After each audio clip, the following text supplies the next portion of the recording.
गरीब माँ की कहानी। एक छोटे से गांव में रहने वाली निर्मला एक गरीब मगर मेहनती माँ थी।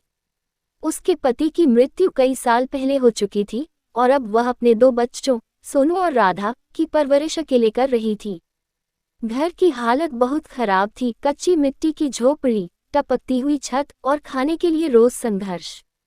लेकिन निर्मला ने कभी हार नहीं मानी। वह सुबह जल्दी उठकर दूसरों के घरों में बर्तन मांजने और झाड़ू पोंछा करने जाती। फिर खेतों में मजदूरी कर थोड़े पैसे कमाती, जिससे किसी तरह बच्चों का पेट भर सके।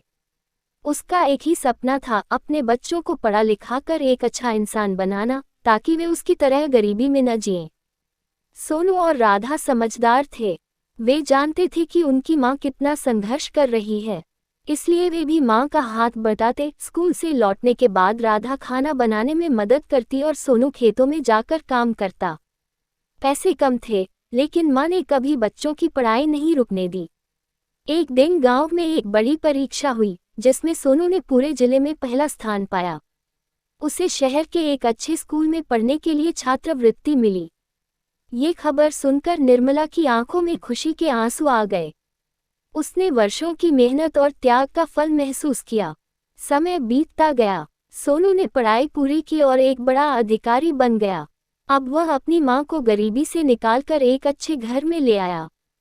उसने अपनी माँ की आंखों में कभी खुशी देखी ही नहीं थी, लेकिन अब निर्मला गर्व से मुस्कुरा रही थी। गरीब माँ का संघर्ष रंग लाया था।